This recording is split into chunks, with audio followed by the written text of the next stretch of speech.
Добро вечер во емисијата 360 степени на Алсат. Вечерва ја продолжуваме серијата изданија во која ја третираме темата за промените предизвикани во системот од случајот со масовното нелегално прислушување во периодот од 2008 до 2015 година. Во изминатите емисии зборувавме за расформирањето на некогашната УБК и формирањето на оперативно-техничката и Агенцијата за национална безбедност како прва брана од нови злоупотреби. Го отворивме и прашањето за непостоењето и ефективен надзор врз следењето на комуникациите и потребата од дитна акција на тој план.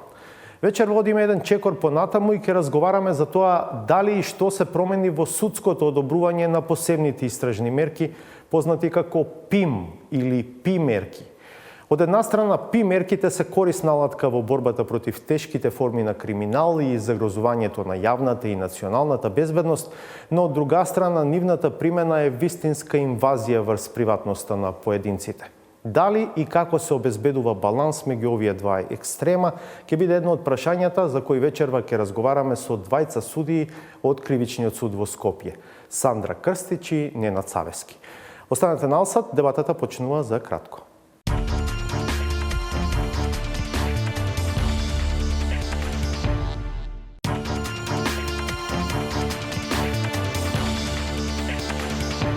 Гледате 360 степени. Вечерва имаме ретка можност да разговараме со двајца судии, и тоа од Кривичниот суд во Скопје. Станува збор за Сандра Крстич. Добро вечер, добре дојдовте. Добро вечер, добро ве најдов. Сандра Крстич е судика на претходна постапка во предмети од кривичната материја. Инаку цел живот е во судството, почнала како стручен соработник во апелацијскиот суд, судија од 2010 и тоа судија во Кривичниот суд во Скопје. Благодарам што сте со нас. Благодарам и вас на поканата. Ненад Савески, во моментот судечки судија на предмети од организиран криминал, доскоро судија на претходна постапка во оваа област. Савески е судија од 2016 година, претходно од 2009 до 2016 јавен обвинител во Скопје, делумно во Гостивар, пред да ја заврши Академијата за суди и јавни обвинители како кадар на првата генерација која што излезе од оваа институција. Претходно е стручен соработник во Гостивар. Добро вечер и добре дојде и за вас. Добро вечер вам, на гледачите на Алса телевизија и гледачите на вашата емисија. Тоа што ги спојува Савески и Крстич, освен што се колеги во Кривичниот суд, е нивното активно учество во дебатите кои резултираа со изработка на прирачник за спроведување на мерките за следење на комуникациите. Ова е сегмент од пошироката програма за реформа на безбедносно-разузнавачкиот сектор, која во изминатите години ја спроведуваше Женевскиот центар за управување на безбедносниот сектор ДИКАВ.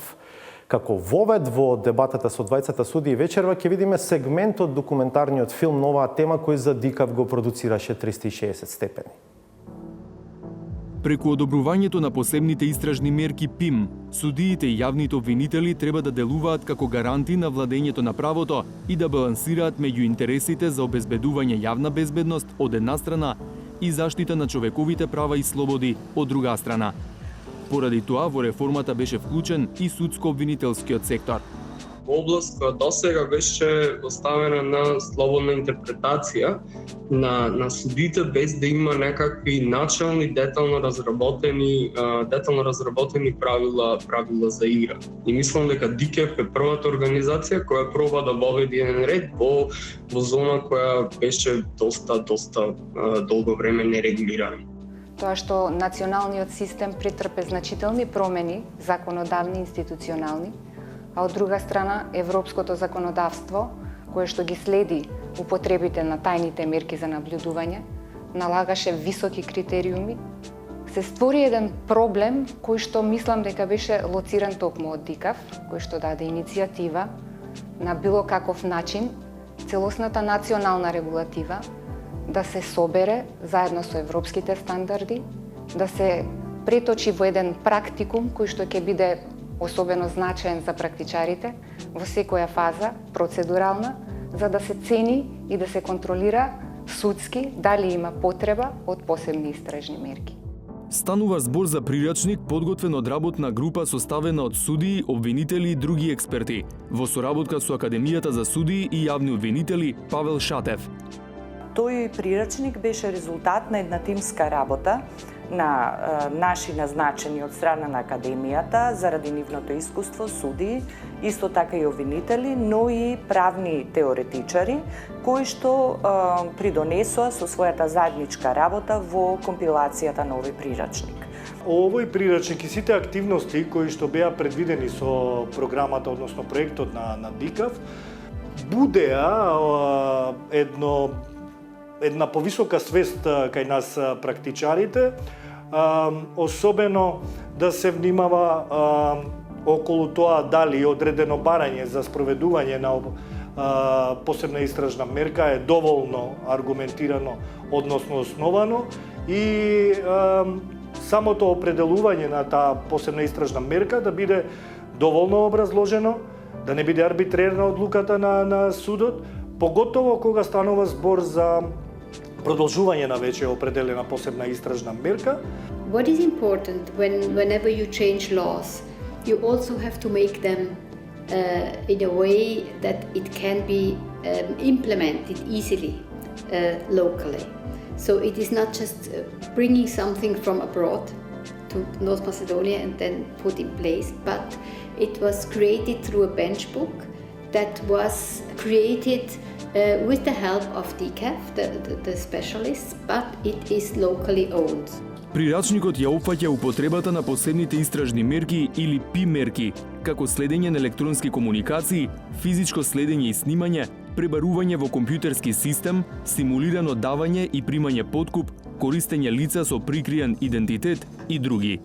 Еволуираше во текот на работата на прирачникот и идејата за неговиот опфат. Ако првично мислевме дека тоа ќе биде само следење на комуникации, а потоа одлучивме дека е добро да се направи осврт на сите 12 ПИМ мерки кои што се утврдени во Законот за кривична постапка, ги обработивме сите 12 посебни истражни мерки, но сепак фокусот го ставивме на првата, на најсензитивната, најинтрузивната мерка, односно тоа е следењето на телефонски и други електронски комуникации. Имавме можност да се сретнеме и со странски експерти кои што ни го пренесуваа своето искуство и го исподелувавме нашите искуства и тоа беше една убава прилика да ги потврдиме нашите добри практики, а и да видиме дали во доволна мера ги следиме оние европски стандарди кои што произлегуваат пред се од праксата на судот во Страсбург. Предизвици приоритети во наредните години сигурно дека ќе бидат тренинзите и обуките за правните практичари кои треба да се одржат сега. Веќе има друг сегмент од програмата на ДИКЕВ кој е насочен кон мониторинг на примена на тој прирачник и како се применуваат посебните истражни мерки во кривична постапка и во цели на национална безбедност. Следна фаза е така наречена институционализација на тој продукт на знаење, така наречен. Партнер институција во овој дел е Академијата за суди и јавни обвинители и преку неа, значи, тој прирачник за следење на комуникации ќе се имплементира во наставата, односно во учењето на новите кадри кои што ќе произведува таа академија. Не само партиските и политичките влијанија, него и ние како чинители на власта треба да се потрудиме да сите заедно го избегнеме она што веќе еднашка ни се случи. И да дадеме допринос да се отвориме кон граѓаните, да бидеме малку потранспарентни и поотчетни и да ги воспоставиме сите оние принципи и стандарди кои што се преточени во прирачникот, токму заради тоа да и пошироката јавност, не само ние како стручни лица, се запознаеме што и како се случува кога ќе издадеме посебна истражна мерка.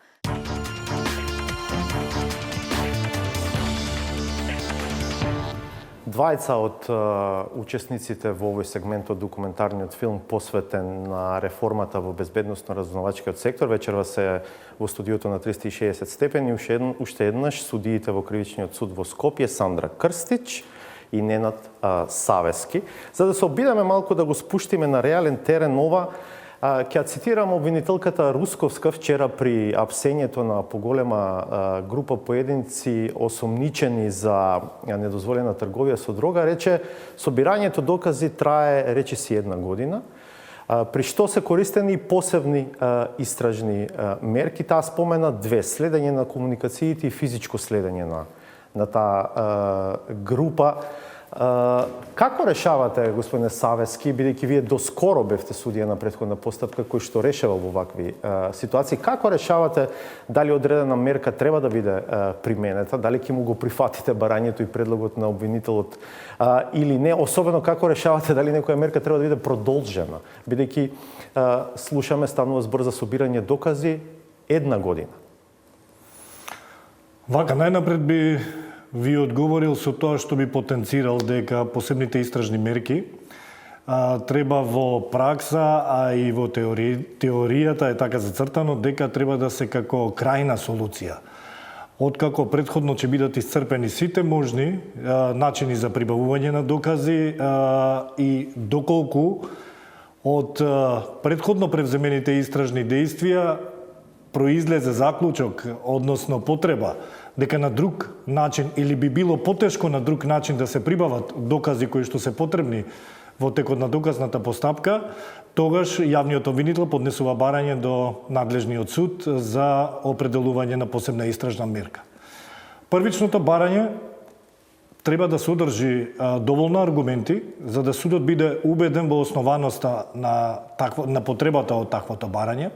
Она што треба да внимава, дали барањето ги содржи сите оние елементи кои што се предвидени како форма според законот за кривична постапка и дали ги содржи сите оние аргументи од кои што судот би можел да донесе заклучок, односно да ја базира својата одлука конкретно наредбата, дали тоа барање е навистина неопходно, дали е пропорционално на потребата и дали се однесува на кривично дело за кое што само може да се поднесе барање, односно да се донесе наредба за спроведување на истражна мерка. А сето тоа затоа што станува збор за инвазија на приватноста на поединецот против кој што ќе биде применета посебната истражна мерка, така? Апсолутно, тука судот практично представува гарант за заштита на човековите права и слободи, во овој случај правото на приватност. Колку сте критични кон тие барања што ви доаѓаат од јавното обвинителство?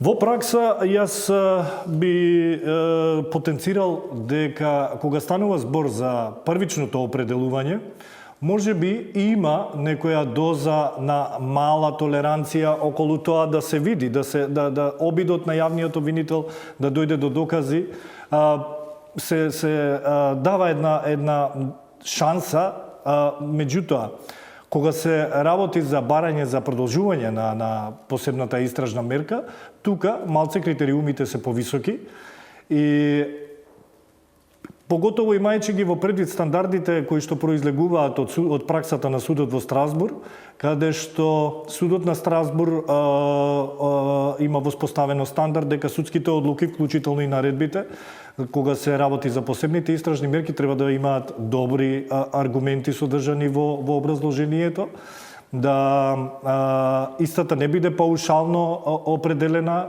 наредба, да не биде оценета како арбитрерна.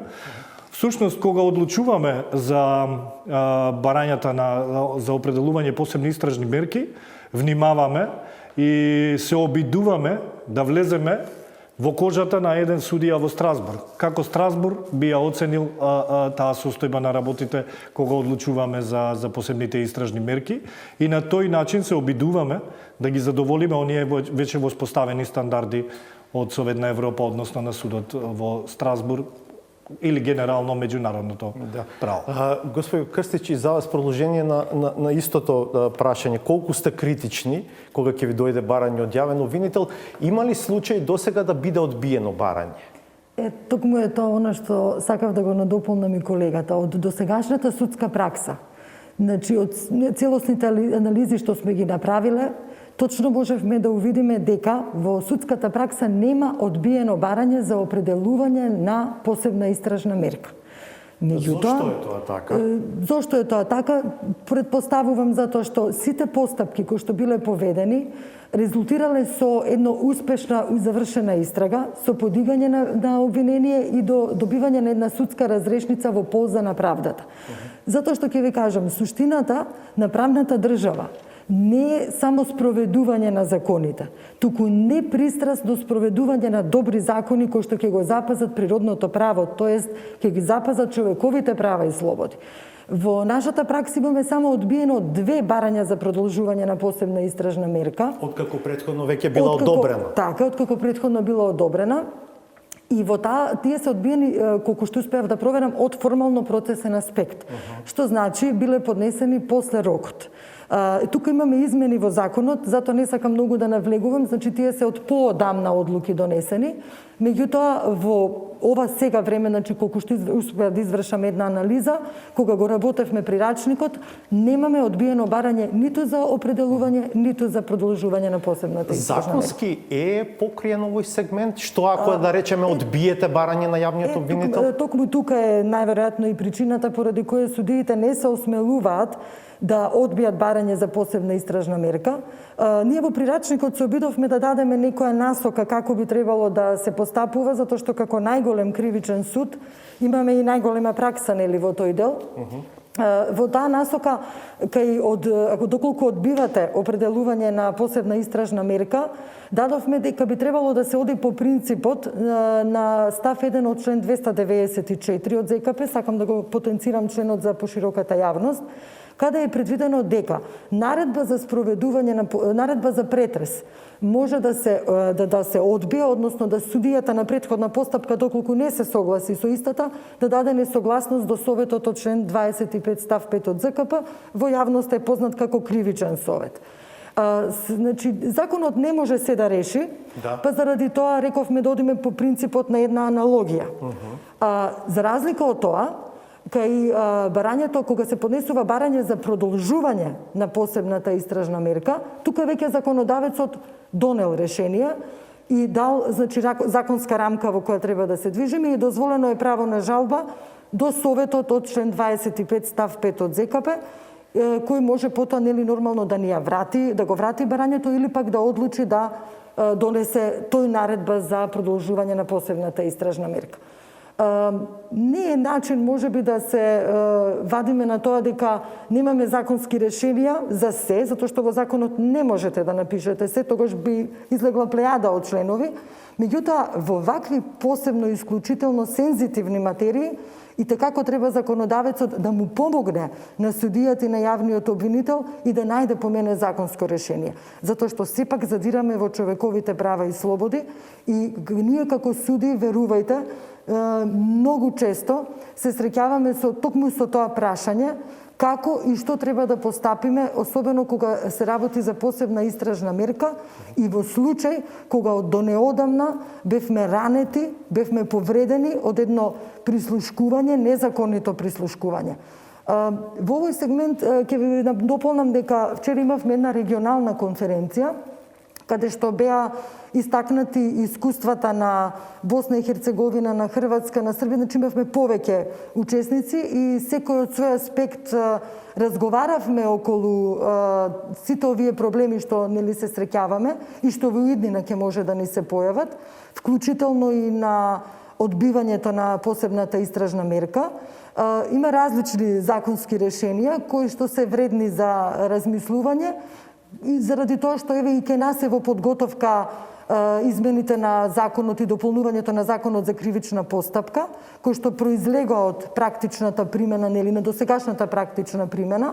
Тоа не можам да кажам дека е нов закон за кривична постапка, ние веќе го работиме од 2013 година и мислам дека и самите суди веќе треба да и јавните обвинители да се насочиме во таа насока. Господине Савески, на Запад, веројатно особено во САД, постои така наречена минимизација, што би значило дека, да речеме, ако врз основа на некоја истражна мерка се следи, слуша, снима телефонски разговор на двајца, дека тој се прекинува, односно снимањето се прекинува во моментот кога двајцата разговараат за приватни работи, а дека снимањето продолжува тогаш кога ќе се оцени дека разговорот добива тек кој што може да биде од вредност и значење за истрагата. Такво нешто кај нас не постои. Видете, правото на приватност е вредност која што е заштитена со меѓународното право, а впрочем и кај нас ја ужива истата заштита како уставна категорија и токму во таа насока како битна вредност во навлегувањето во сферата на приватниот живот. Во западноевропските системи, вклучително и Соединетите Американски држави, да го практикуваат овој принцип или доктрина на минимизирање, кој што значи во моментот кога оној кој што ја слуша конверзацијата, комуникацијата, оцени дека станува збор за комуникација која што е од приватна сфера, тогаш го прекинува слушањето.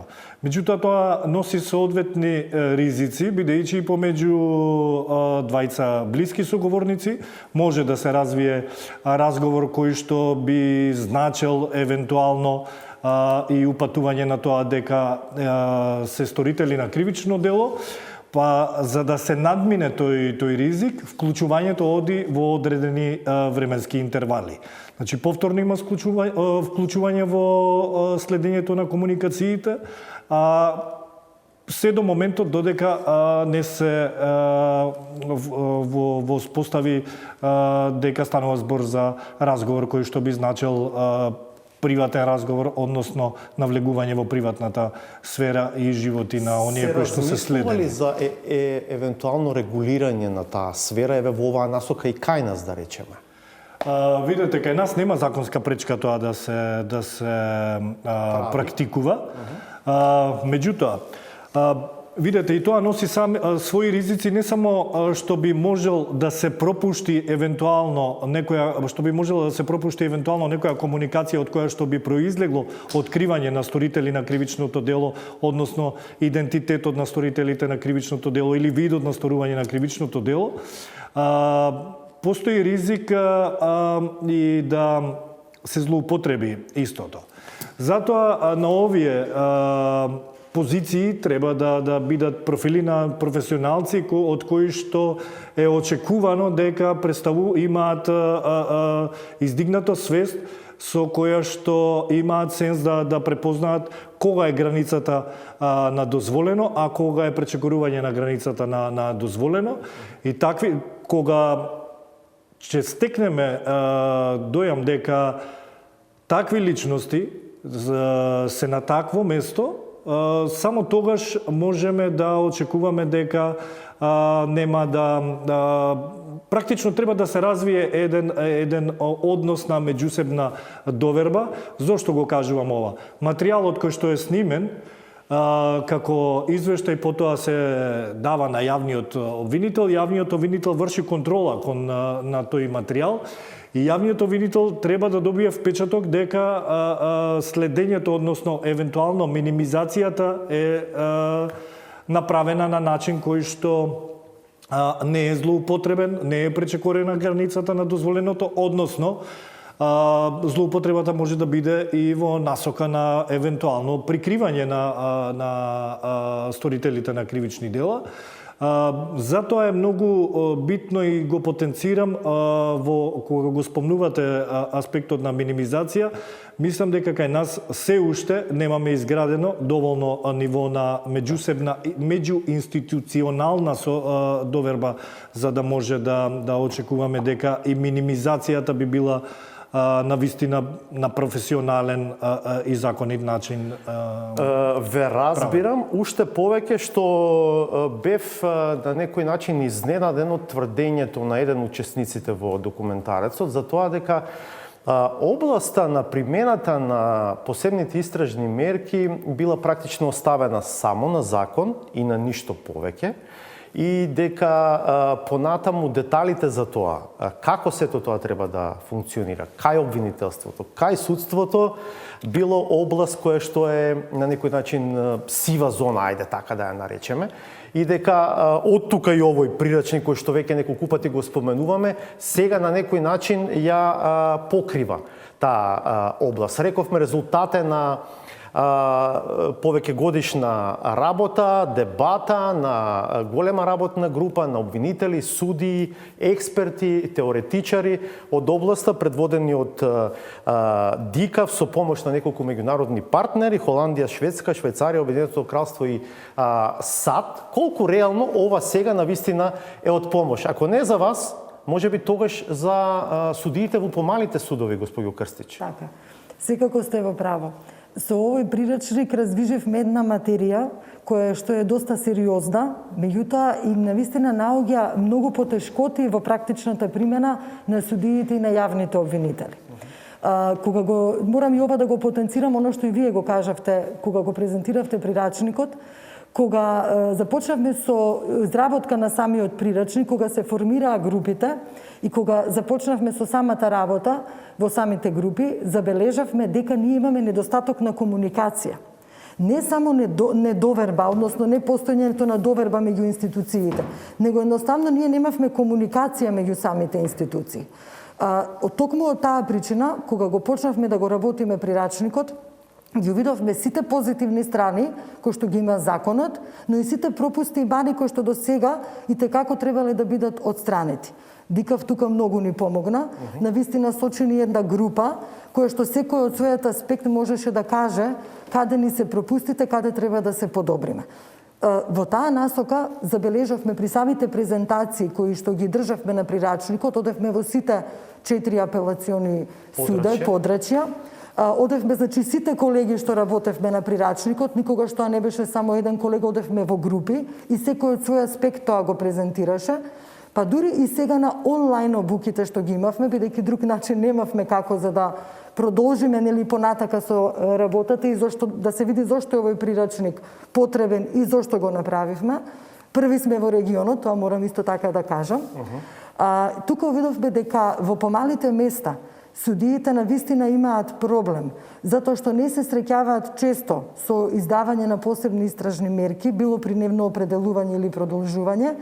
И мене навистина ми е мило кога било кој од нашите колеги ќе ни се јави, ние оставивме и телефони и мејлови за да остварат консултација. Секако таа консултација се движи на нивото на строго доверливост.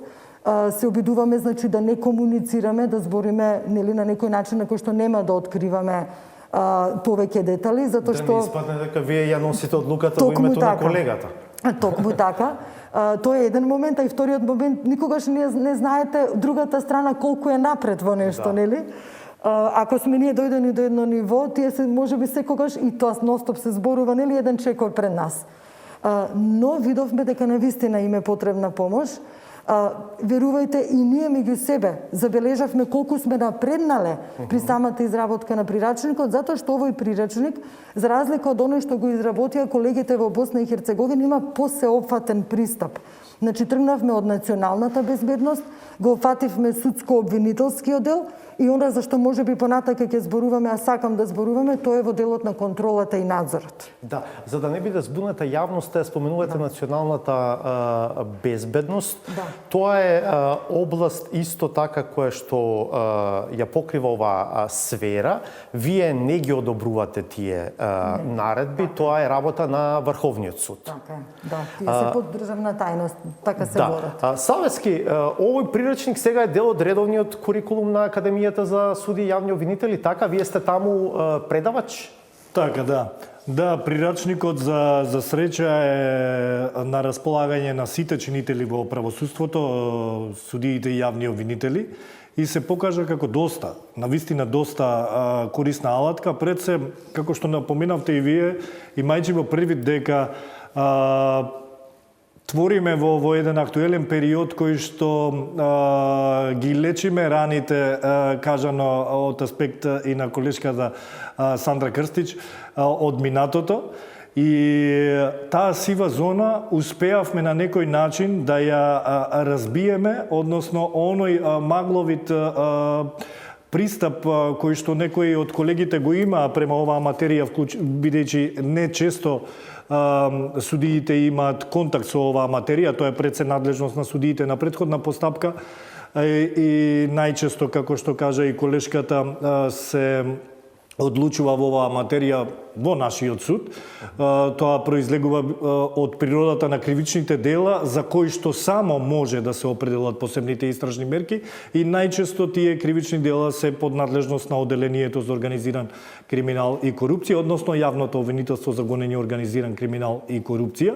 Така да сега секој судија и јавен обвинител кој што сака да ги развие своите знаења во оваа материја, има една олеснителна можност преку прирачникот, преку онлайн курсевите кои што се предвидени во рамките на програмата на Академијата за суди и јавни обвинители, дури и на учесниците во Академијата за суди и јавни обвинители кои што сега се во актуелно обучување за како идни суди и јавни обвинители, и они исто така имаат можност своите знаења да ги прошират преку овој прирачник и обуките кои што се предвидени во програмата на Академијата за суди и јавни обвинители. Верувам и двајцата сте свесни за перцепцијата на граѓаните кон судството. Тоа не е перцепција само кон судството, тоа е перцепција генерално кон сите институции, една прилично голема недоверба.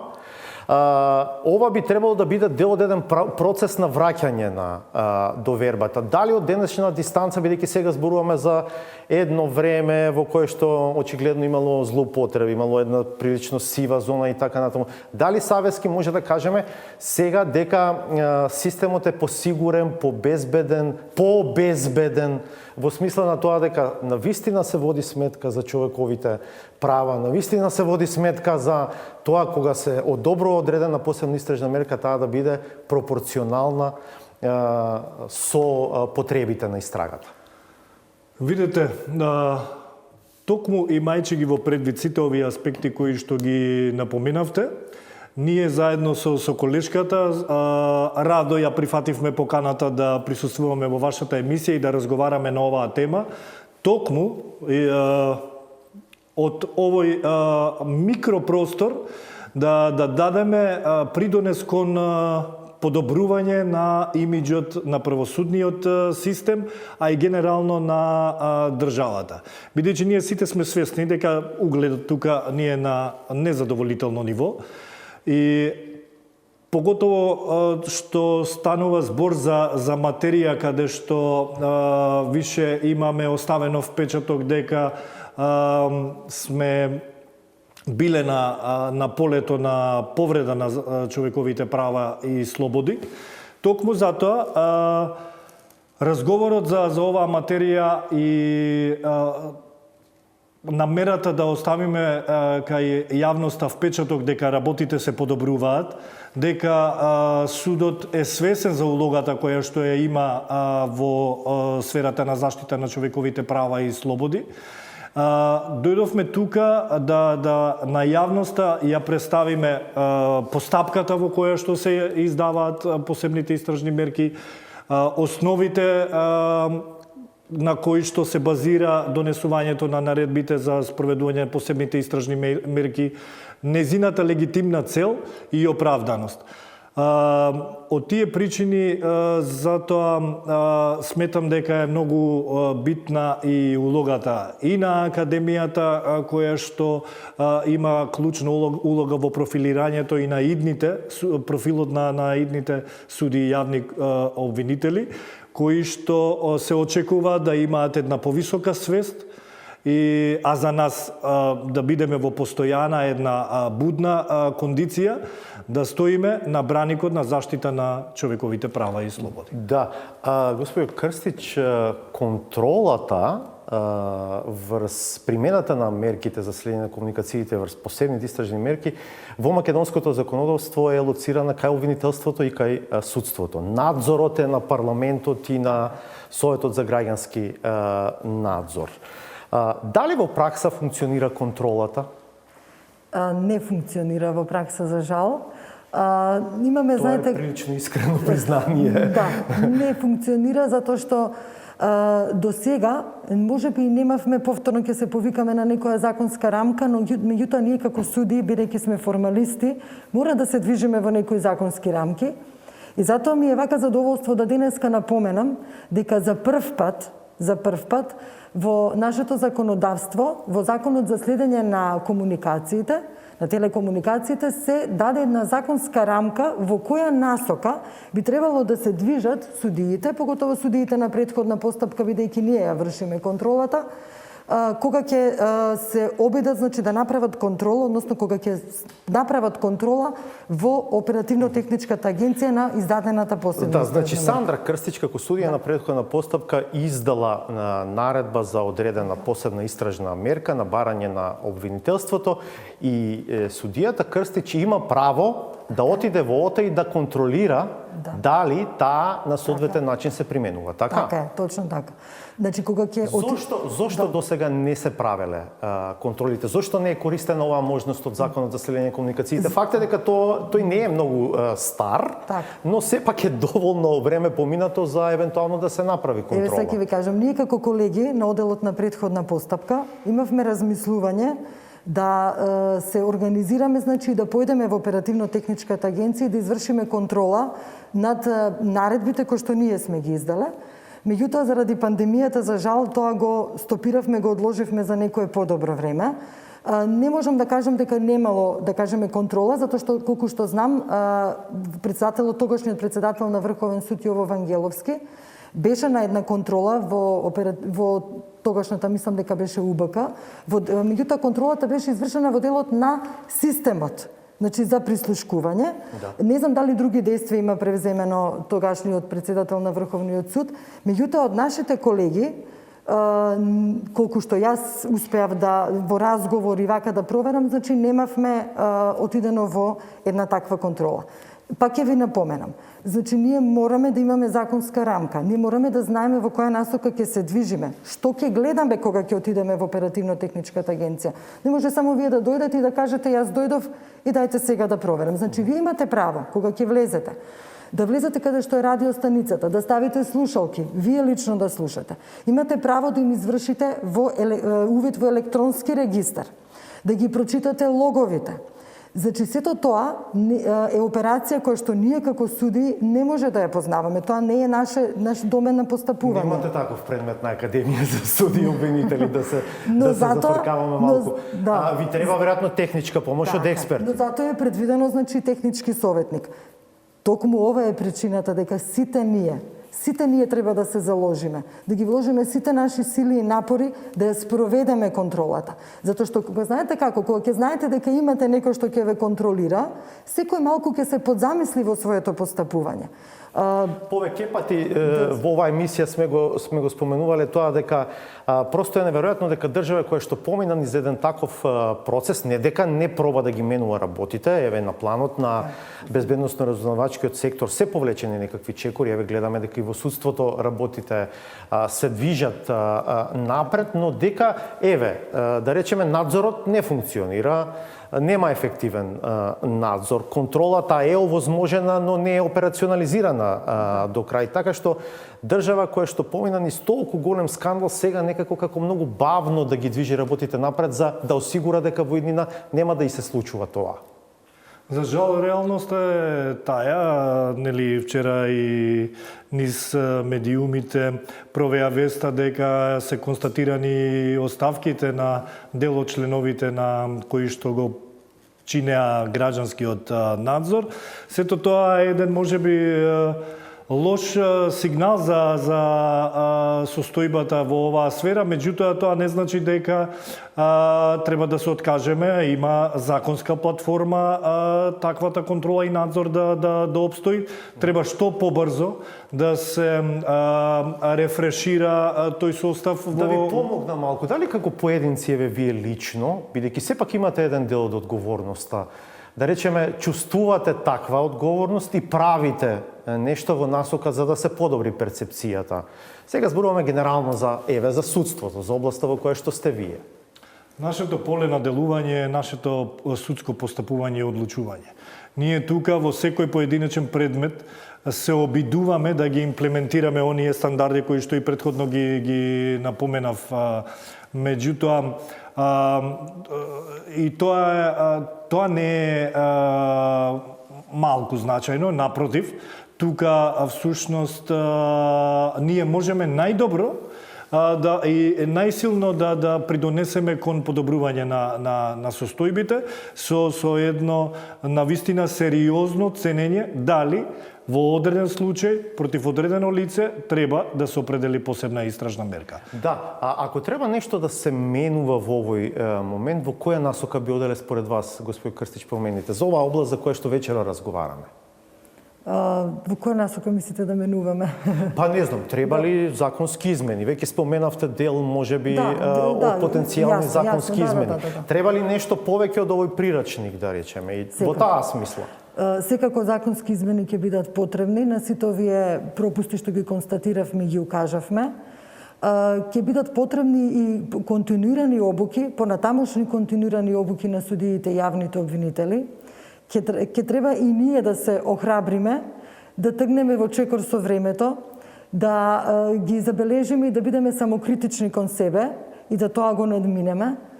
Ќе треба сигурно да можеби се продолжи со ревидирање на самиот прирачник, затоа што како ќе постапувате и ќе работите, вие ќе увидите дека секое наше постапување треба да се надополнува и подобрува. Тука не би ги експлоатирала повеќе од луките на Страсбург, кои што ни се веќе присатни во секојдневното работење, но мислам дека е многу битна и нашата пракса. Затоа што знаете како секоја држава, секое поле има свој некој менталитет на постапување. Еве, кажавме нели за довербата, заради тоа што ние таа доверба ќе мора да изградиме во нашите рамки, во нашата држава, познаемајќи го нашиот менталитет на луѓе. Сметам дека лично и јас лично како дел од тој систем ќе се потрудиме сите заедно да успееме во понатамошниот тек на работата во делот на обезбедување на човековите права и слободи. Ако дозволите, само би додал, би сакал да истакнам во оваа прилика и значајната улога во синџирот на процесуирање на посебните истражни мерки на јавниот обвинител. Зошто сакам тоа да го потенцирам? Улогата на јавниот обвинител е многу значајна, бидејќи овие посебни истражни мерки се определуваат во фаза на предистражна, односно истражна постапка. Со истрагата и со предистражната постапка раководи јавниот обвинител. Неговата улога е многу значајна, бидејќи он представува првиот браник, првиот филтер преку кој што треба да помине потребата, односно да се цени дали навистина е неопходна и пропорционална потребата од примена на посебна истражна мерка, како крајна мерка, како интрузивна мерка. И затоа сметам дека треба во кругот на јавното обвинителство на вистина да се изгради една повисока свест за нивната улога во оценката дали треба пред судот да поднесат определено барање за спроведување на посебна истражна мерка. Ова би требало да има особено значење и тежина, затоа што прво бевте во обвинителството, колку 7 години, мислам дека 6-7 години, а и сега речиси секојдневно имате соработка. Добро, толку е времето. Се надам дека дел од прашањата за кои што секојдневно слуша јавноста ги доближивме малку повеќе до нив. Ако не, се надам дека судот ќе остане отворен, бидејќи се забележува еден процес на негово отворање, се разбира до нивото до кое што тоа е дозволено и возможно, и дека и во иднина ќе бидете наши гости. Ви благодариме на можноста да присуствуваме на оваа важна тема во вашата емисија. И благодариме на Дикав, затоа што ни ги отвори некои теми за кои што до сега не се разговараше, барем не отворено да се разговара, но сметам дека е навистина полезно и народот да слушне што и како ние работиме. Јас сакам еве вако, ако дозволите за на крај да кажам дека ние неколку судии, кога бев судечки судија, се обидувавме да ја повратиме довербата. Ние го чувствувавме тоа дека нема народот доверба во нас И се обидувавме секогаш да кога странката ќе дојде кај нас, значи дали е сведок, дали е обвинет, да објасниме зошто сме го повикале во судот, да му објасниме како тече постапката, да го прашаме дали е задоволен од постапувањето на судот. Ние со тоа себе си не се ставаме во некоја подредена положба. Токму напротив, народот треба да свати како работи судот. Работиме, верувајте, и до 4 до 5 сабајле, наутро повторно продолжуваме со работа. Значи, можеби тој дел не им е достапен и не го знаат граѓаните, добивате една сосема друга перцепција, но еве ви благодариме на вас што ни дадовте можност барем тоа да го кажеме во јавност. Барем делумно. Барем делумно, да. Благодарам уште еднаш. Благодарам. Останете на Алсат, по паузата е саботажата.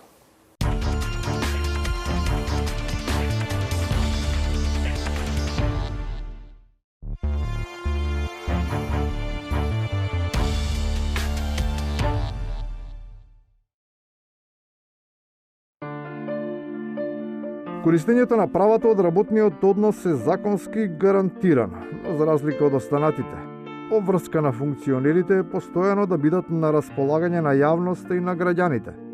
Бидејќи по изборот, тие се одговорни и треба посветено да се грижат не само за своето, туку и за новото, поголемото семејство. 3 дена одмор на 16 часа работа за граѓаните и за државата, честно, искрено и одговорно, имам право да ги посветам на сопругата. Сето тоа е во ред и големото семејство може да има разбирање, иако е нејасно дали вистински се искористило времето со оглед дека според допрецизирањето, тоа всушност не бил период на рехабилитација и собирање сили за нови работни победи, туку само дополнителен напор. Можеби контекстот и од ова временска дистанца е направена грешка од наша страна што е избран Дубај 3 дена и не како одмор, туку и работни состаноци на сопругата. Проблем со преголемиот ангажман нема само власта, туку и опозицијата. Тие, иако со сериозна професорска кариера, сепак, како пак да се враќаат од другата страна на клупата, па се чувствуваат како студенти кои, ако совладале огромен материјал, на испитот им се паднало неочекувано прашање. Видете, јас не можам, си читам така закони и вие денеска како джубокс притискате и јас немам, значи, фолдер за сите закони денеска што ќе бидат на дневен ред. Вистинска среќа е што пратениците од опозицијата се снаудливи исто како и студентите, ама за да го одложат полагањето, применуваат трикови кои се видливи за останатите во амфитеатарот, ама не и за пошироката публика, која на крајот ја носи оценката за таквиот настап. Кога има сала, ако се 10-13 души присутни членови, што треба да присуствуваат, намерно одат по 20-30 за да нема услови за да не се одржа. Ако може, извини. Тоа што се гледа од истиот лед е намерата со неиздржани аргументи е апсолутно неразумно. Судбината на најмалку 60.000 работници да биде во залог на партија која смета дека во денешно време може да се живее и без пари. Имаме контактирано со доста луѓе кои се од бизнис фелата. Луѓето целосно ни даваат поддршка, иако се во тешка економска, социјална состојба.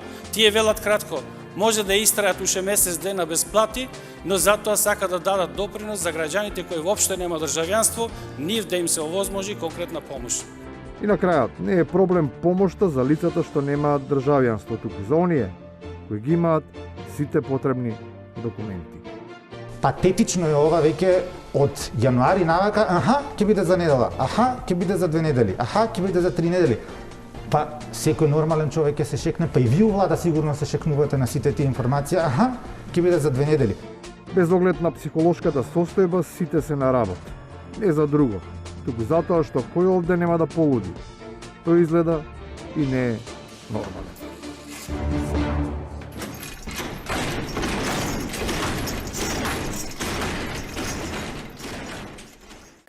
Пријатно до понеделник во 22.